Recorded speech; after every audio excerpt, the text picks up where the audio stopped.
Alright, let's dive into a story that's got the academic world buzzing, and trust me, it's a doozy. So, Jason Arday, the youngest black professor ever appointed at the University of Cambridge, has resigned. But this isn't just a "he left his job" kind of story. This is about accusations of plagiarism, public scrutiny, and a whole lot of drama. Personally, I think what makes this really interesting is how it intersects with broader issues of race, academia, and the pressure to be perfect in a high-profile role. It's not just about the allegations, it's about the context and the fallout. First, let's talk about the plagiarism claims. Nathan Cofnas, a researcher who was sacked from Cambridge for his controversial views on race, is the one who brought these allegations to light. He claims he found multiple instances of plagiarism in Arday's work using detection software. Now, Arday has admitted to errors but insists he's not a liar. Here's where it gets tricky. Arday attributes some of these mistakes to his autism, explaining that he uses mimicry to process information.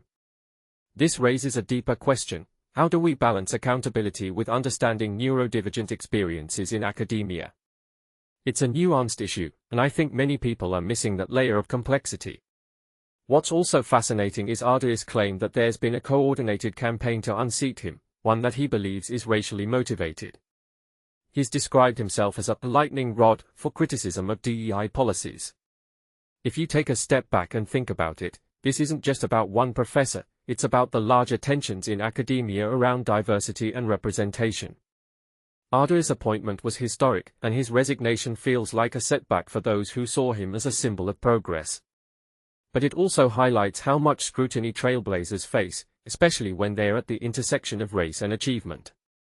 Now, let's talk about Cambridge's response.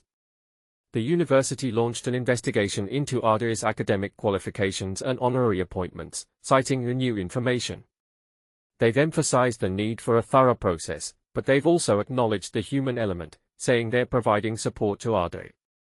This is where I have to give them some credit. It's easy to just cut ties and move on, but they're at least acknowledging the personal toll this has taken. Still, I can't help but wonder if the investigation itself became part of the pressure that pushed Arday to resign. One thing that immediately stands out is Arday's resignation statement. He said stepping away was the only way to end this chapter, but he also made it clear that this isn't the end of his work. He needs time to heal, and he plans to return. What this really suggests is that even in the face of immense public scrutiny and personal attacks, he's not giving up.